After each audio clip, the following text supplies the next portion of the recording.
जैसे हाथ खुले हैं जी। इससे अंगूठे के पास से इस तरह ले जाए, इससे इस तरह ले गए, इससे भी इस तरह ले गए, फिर इन उंगलियों को और अंगूठे को अंदर को मोड़ लो। और सिर पर कपड़ा होना चाहिए जिस समय हम पूजा करें, नंगे सिर पूजा नहीं होनी चाहिए जी।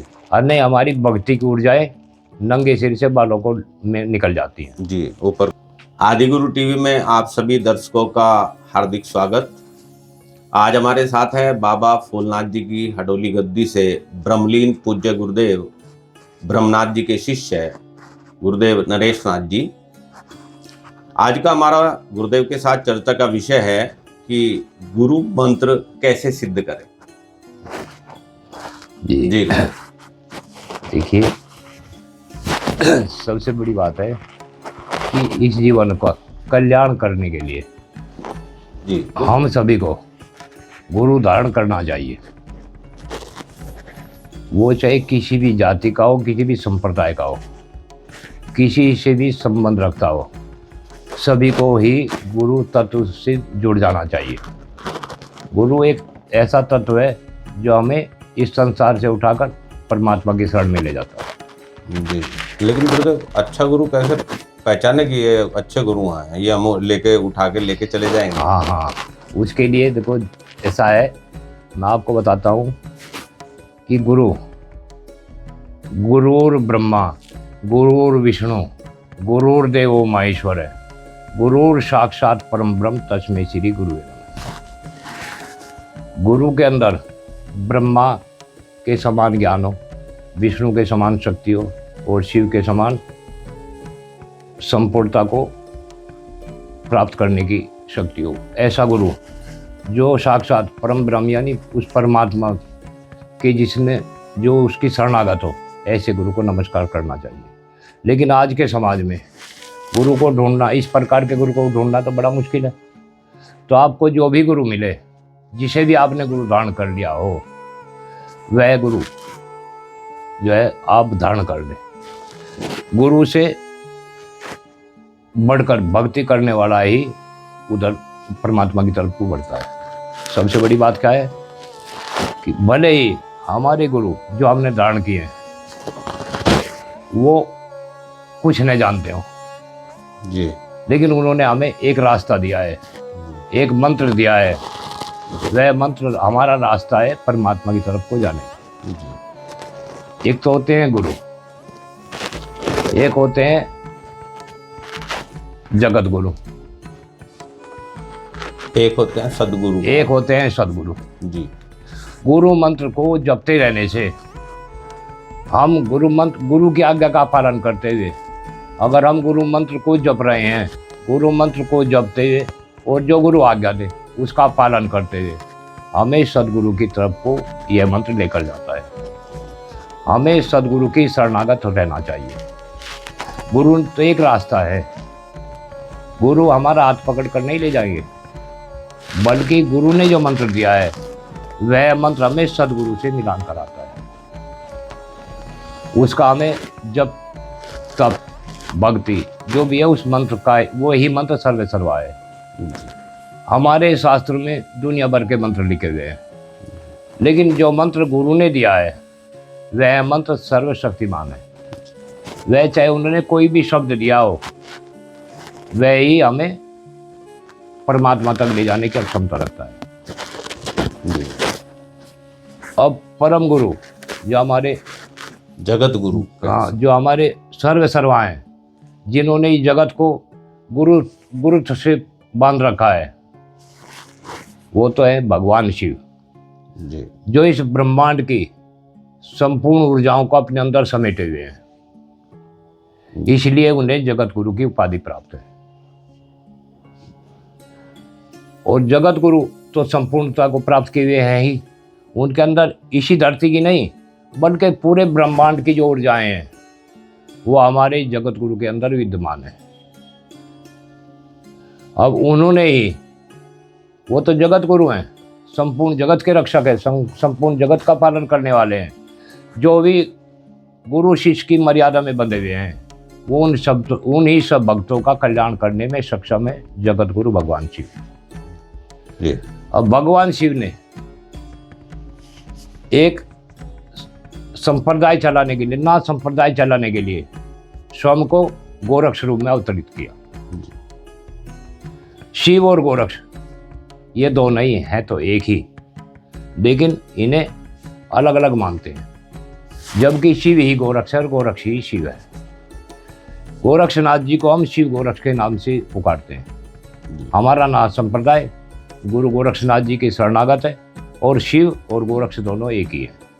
अब जैसा कि गुरुदेव हमने थोड़ा स्टडी किया तो उसमें हमें पता लगा कि जो गुरु परंपरा का विकास हुआ है, जहाँ से उद्गम मैं कह सकता हूँ, जी, वो उद्गम नाथ संप्रदाय में गुरु गोरक्षनाथ जी के टाइम से प्रारंभ हुआ। हाँ देखो, पहले तो उनके संतों के नाम से उनको जाना जाता। पहले क्या है, यहाँ पहले ऋषि थे जी, सप्त ऋषि। जिस समय सृष्टि का संतुलन बना, यहाँ सृष्टि पर माना हुआ, तो उस समय हमारे यहाँ ऋषि परंपरा थी। उस समय ऋषि जी कहा करते थे, महर्षि और ऋषि। और जो है भगवान शिव इन सब से भी पहले हैं, तो इन्हें भी जो है सब जो है नाथ जी कहते थे, भोलेनाथ जी, ऋषि लोग भी।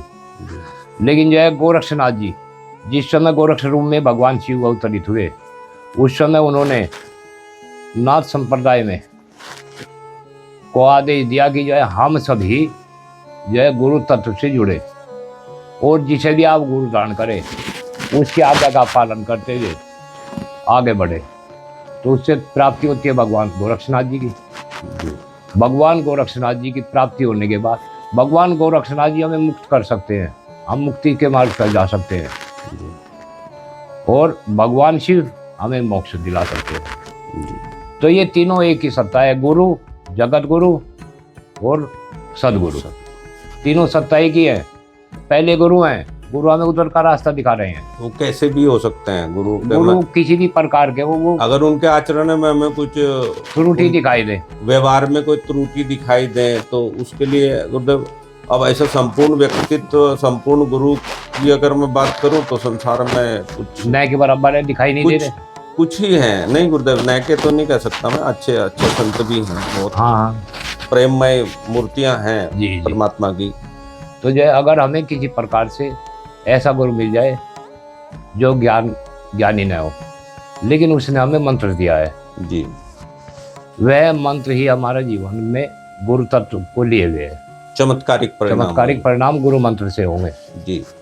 और उस गुरु मंत्र का जाप करते हुए जी, और गुरु मर्यादा ये है कि हमें ये नहीं कि हमें गुरु के पैर दबाने हैं जी। गुरु बीमार स्वस्थ हैं तो हमें उसके पैर दबाने की क्या आवश्यकता। गुरु अगर स्वस्थ हैं तो हमें, अगर वे लहू भी लालची किसी तरह के दिखाई दे जी, तो उनके शरीर से किनारा कर सकते हैं, लेकिन मंत्र से नहीं जी। उन्होंने जो मंत्र दिया है वह गुरु मंत्र है। उन्होंने जो मंत्र दिया है वह गुरु मंत्र है।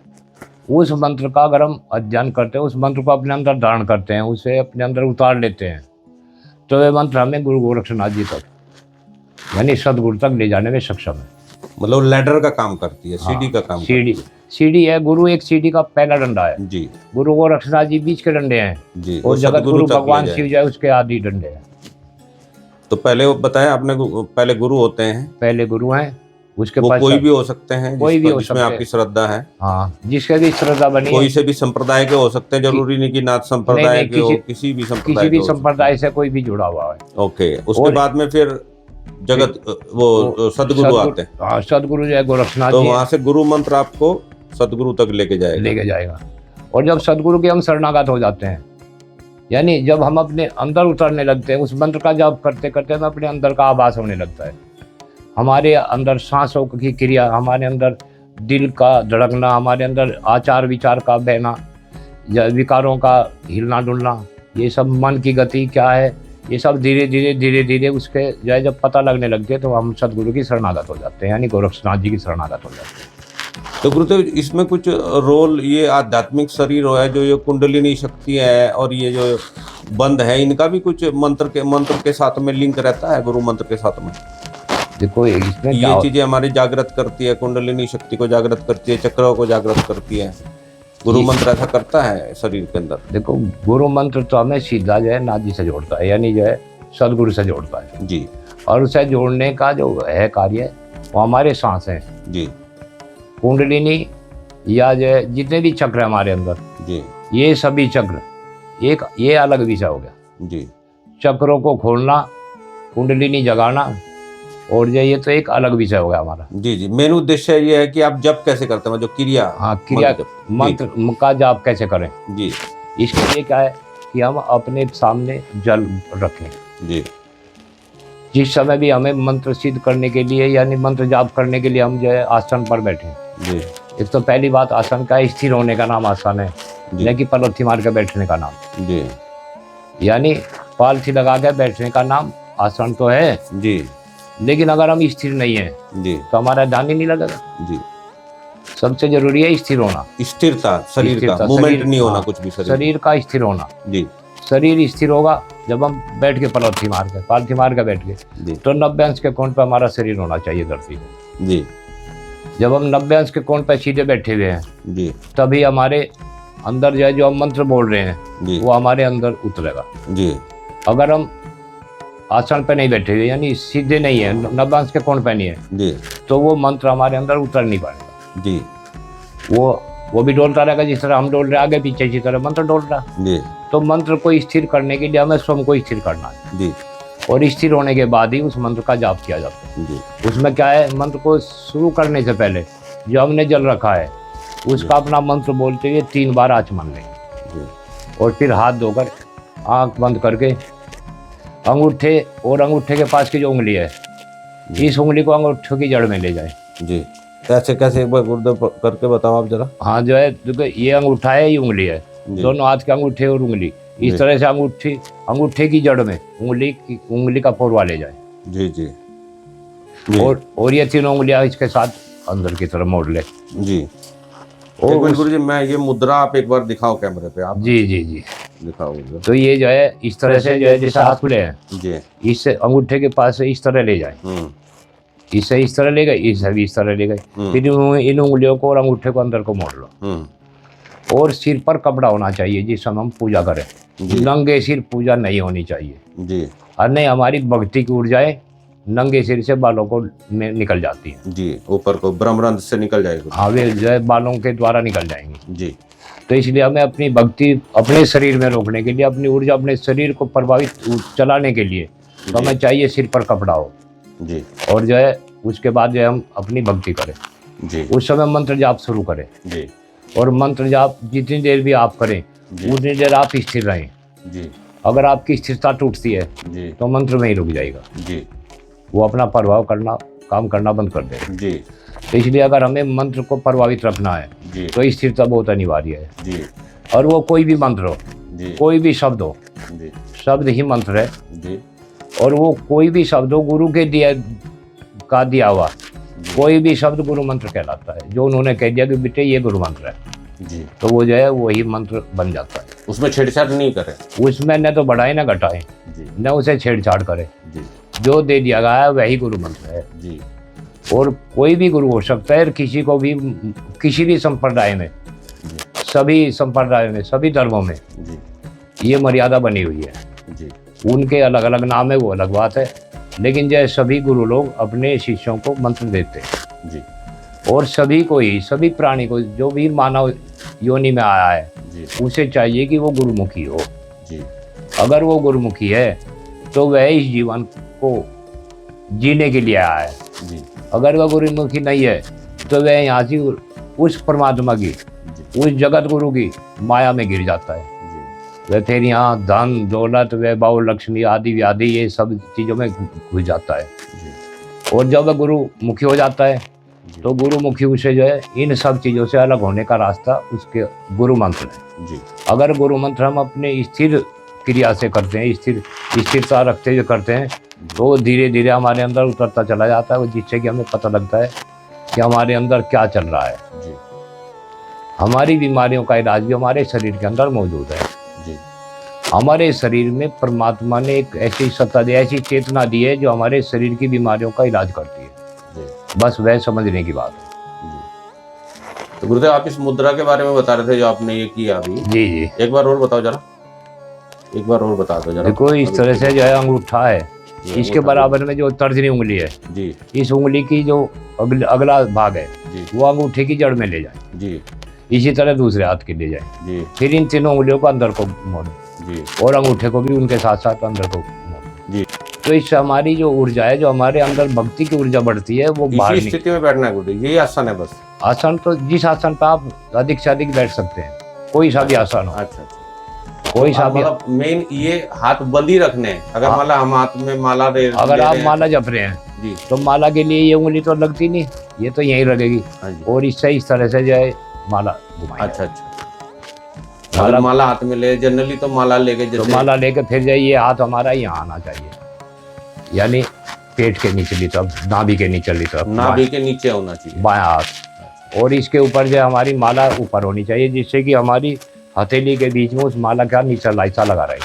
अच्छा और इस तरह से हमें माला जपनी है, लेकिन ये अंगूठा और अंगुली इसी तरह रखनी है, जी जी और तब जो है हमारी माला चलेगी। चलेगी। जी। तो अगर ऐसे करते हैं उसके बाद क्या करना है गुरुदेव? ऐसा करके अपना जाप करते रहो।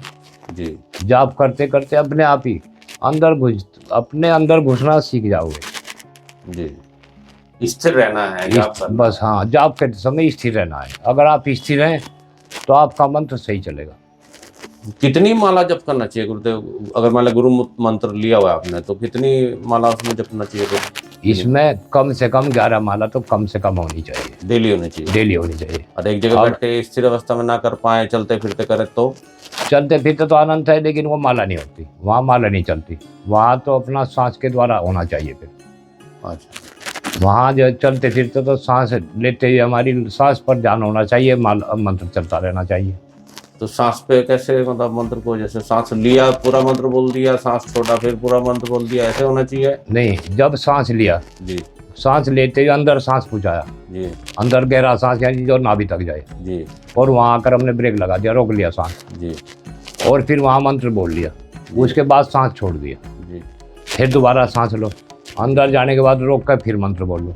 वो जब तक मंत्र बोलना है तब तक वो सांस रोकना है? रुका हुआ होना चाहिए। अच्छा, ये छोड़ना है। ये तो है छोटे मंत्र की अवस्था। जी जी जी अगर किसी का बड़ा मंत्र है तो वो फिर सांस पर उसका ध्यान नहीं जमेगा।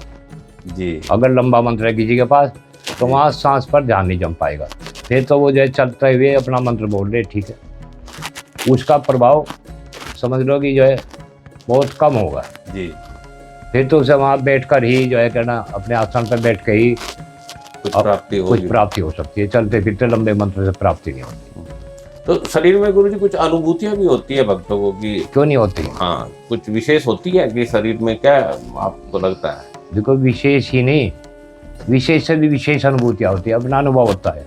जी जी, सबका अलग अलग होता है। सबका अलग अलग होता है, सबका एक नहीं हो सकता। क्योंकि देखो, ये सत रज और तम 3 गुणों के बने हुए शरीर है। जी 5 तत्वों में 3 गुण विद्यमान है। जी किसी के पास अकेला सत है, किसी के अंदर अकेला रज है, किसी के अंदर अकेला तम है। लेकिन ऐसा है, कहीं कहीं मिश्रित है, कहीं रज और सत है, कहीं रज और तम है, कहीं सत और रज है, कहीं सत और तम है। तो इस तरह से ही जो मिलावट है नहीं, ये अलग अलग जो है, सबके अलग अलग है भावनाएं। और परमात्मा ने कभी किसी को पूर्णावर्ती नहीं बनाया। जिसे एक बार बना दिया, उस जैसा अंगूठा किसी दूसरे का आज तक हुआ ही नहीं। इसलिए भक्ति के अनुभव भी सबके एक नहीं हो सकते, अलग अलग होते हैं। अलग अलग होते हैं। इसके बाद क्या क्रिया करनी चाहिए गुरुदेव? जैसे आपने जल बताया था, ये बताया था, अब जो है, मुद्रा जब बता दी। हमने जो है वो जब हमने पूजा कर ली अपनी, जितना हमने समय दिया, नहीं कम से कम 11 माला कर। अगर हमारे पास अधिक समय है जी तो जितनी भी बढ़ा सको उतनी बढ़ा लो, लेकिन जितनी आज बढ़ा ली फिर उतनी करनी है रोज। इसलिए कम से कम 11 माला रोज होनी चाहिए, इससे कम नहीं। जी अगर एक समय में 11 नहीं कर सकते, किसी का लंबा मंत्र है जी और वो नहीं कर सकता एक समय में 11, जी, तो एक समय में 5 कर लो, एक समय में 6 कर लो, लेकिन एक दिन में उससे 11 माला होनी चाहिए। मतलब मिनिमम संख्या 11 की। 11 की है, और ज़्यादा वो जितनी अपने अंदर धारण कर सकता है उतनी कर लो। जी जी। तो ये मुद्राएं बताइए। इसके बाद क्या करना है गुरुजी? आसन को बांधने का आप बता रहे थे एक बार, जी जी जी। तो वो सबसे पहले मतलब पूरी क्रिया एक बार आप थोड़ा सा आप मुझे एक्सप्लेन कर दो। देखो, पूरी क्रिया कैसे हमें नीचे बैठना है ये बता दिया आपने, मेरुदंड सीधा रहना चाहिए 90 में, मुद्रा हाथों की ये होनी चाहिए, हम जब आप सांस के साथ जब करना चाहिए तो कैसे करना चाहिए? जब हमें बैठना चाहिए, जी जब हम भक्ति करने के लिए, तपस्या करने के लिए बैठे हैं, जी उस समय देखो सभी संप्रदायों में अलग अलग मंत्र है। जी आस्थान बांधने का, आस्थान खोलने का, जी सभी संप्रदाय का अलग अलग मंत्र है, सबका एक नहीं है। जी तो इसलिए हमारे जो नाथ संप्रदाय में है, जी मैं वही जानता हूँ, वही आपको बता रहा हूँ। जी जी जी गुरुदेव। ये मंत्र है जी, आसन बांधो सिद्धासन बांधो, बांधो कंचन काया, सवा हाथ धरती बांधो, जहाँ सतगुरु का आसन लाया। ये मंत्र बोलकर और वो हाथ पर जो जला वो चारों तरफ को छिड़क दे, जिधर से घड़ी चलती है घड़ी की दिशा में। जी और जिस समय पर आपका जाप पूरा हो जाए, जी जितनी देर आपको बैठना है, माला जितनी जपनी है या मंत्र जितनी देर तक जपना है, जी उसके पश्चात फिर हाथ में जल लो जी और उसे फिर दूसरी दिशा में को खोलना है। जी वो खोलते समय यही बोलना है, आस्थान खोल लो सिद्धासन खोल लो, जी खोल लो कंचन काया, सवा हाथ धरती खोल लूँ, जहाँ सतगुरु का आसन लाया। जी ये कहते हुए उसे जो है उस जल को दूसरी दिशा में घुमा कर छोड़ना। मतलब एंटी क्लॉकवाइज। हाँ, तो उस तरह करने से आपका आसन भी खुल जाएगा और आसन बनने के बाद अगर आप जो के तो उठ गए जी तो आपको झटका लगना, जी। उसे खोल के ही वहाँ से उठना है। अच्छा, अगर नहीं खोला तो झटका लगेगा? हाँ, नहीं खुला तो जो है उसमें मानसिक संतुलन बिगड़ेगा, मन में परेशानी होगी, दिमाग में दर्द होगा, सिर में दर्द हो या कहीं भी कोई परेशानी हो, जी जी शरीर परेशानी मानेगा। जी इसलिए जो है उस मंत्र को बोलकर खोलकर ही, आसन को खोलकर ही तभी हमें वहाँ से उठना चाहिए। जी और वो भी धरती को नमस्कार करके, जी। धरती माता को नमस्कार करके बैठे, धरती माता को नमस्कार करके उठे। उसमें भी कुछ मंत्र बोलना है उधर? बस माता धरती प्रणाम है जी। उसके बाद वैसे मैं तो एक मंत्र बोलता हूँ, वो भी बता दूं आपको। जी। तेरी जय हो माँ धरती, तू सबके संकट हरती, दे मैया मुझको वरदान, बढ़े मेरा बल बुद्धि ज्ञान, सदगुरु को मानू भगवान, इष्ट देव का धर के दान, फिर करूँ मैया जगत कल्याण। मेरा तो ये छोटा सा मंत्र, ये मेरा खुद का बनाया हुआ है। बहुत सुंदर गुरुदेव, एक बार और बताओ जरा जी। एक बार और बताओ। तेरी जय हो माँ धरती, तू सबके संकट हरती, दे मैया मुझको वरदान, बढ़े मेरा बल बुद्धि ज्ञान, सदगुरु को मानू भगवान, इष्ट देव का धर के दान, फिर करूँ मैया जगत कल्याण। बहुत सुंदर गुरुदेव, बहुत सुंदर। अच्छा जी। तो इस प्रकार से मतलब आप लास्ट में क्या कहोगे कि जो गुरु मंत्र है उसको सिद्ध करने के लिए एक थोड़ा संक्षेप में पूरी विधि को एक बार गुरु जी आप बता दो। उसमें सबसे पहले तो हम जो है, सबसे पहले तो आपको गुरु धारण करके गुरु मंत्र सभी को लेना चाहिए जी। उसके पश्चात जब सभी के पास गुरु मंत्र होगा, भले ही सबके पास एक मंत्र हो या सबके का अलग अलग मंत्र हो, सबको आप अपना ही गुरु मंत्र का ध्यान करना, चाहे वो शैव धर्म में हो, चाहे वो कोई से धर्म में हो, चाहे वो किसी भी धर्म, किसी भी संप्रदाय का हो जी, कोई भी मंत्र हो, कोई भी गुरु हो, इससे कोई फर्क नहीं पड़ता जी। गुरु शब्द से जो है, जो मिला हुआ है गुरु से शब्द, वो ही गुरु मंत्र है। गुरु मंत्र जपें तो सबसे पहले तो हम जो है जल लेकर अपने आसन पर छिड़क लें जी। आसन पर छिड़क कर धरती माता को नमस्कार करके फिर जो है जल हाथ में लेकर उसे क्लॉक यानी घड़ी की साइज में को घुमाते हुए उसे जो मंत्र बोलते हुए जो आसन बनाने का है जी। वो आसन, उससे आसन बन जाता है। और आप उस लोटे को अपने आसन के अंदर ही रखें, बाहर ना रखें जी। यानी उस बंधे जल का लोटा रखा ना, जल का लोटा जो है वो अपने आसन के अंदर, जो बंधन है उस बंधन के अंदर रखे, बाहर ना रखें जी। अच्छा, जब वो जो है वो पूरा हो जाए आपका भजन, जब आपकी भक्ति पूजा पूरी हो जाए, उसके बाद उस जल को लेकर फिर दूसरी दिशा में घुमावें जी। उसके बाद वहाँ से जब उठे धरती माता को नमस्कार करे और जब बैठे तब भी नमस्कार करके बैठे, तो फिर जो है अपना जो है उस जल को फिर 3 आचमन ले लें और उसके बाद उस जल को अपने घर में छिड़क लें, अपने गमले में पौधे को दे दे या सूर्य को दे दे या तुलसी में भी दे सकते हैं, तुलसी में भी दे सकते हैं जी। तो ये जो अपनी पूजा का विधान होना चाहिए जी। जय हो जी। गुरु महाराज बहुत सदा सुखी बहुत रखे जी। धन्यवाद पूज्य गुरुदेव, आपने हम सभी भक्तों का मार्गदर्शन किया गुरु मंत्र के संदर्भ में। मैं आपका आदिगुरु टीवी की ओर से अत्यंत आभारी हूँ और आपके श्री चरणों में सभी परिवार की ओर से जय हो प्रणाम जी। करता हूँ। आप कभी आदेश। बुलाओ गुरु महाराज, आदेश आदेश आदेश। आदेश।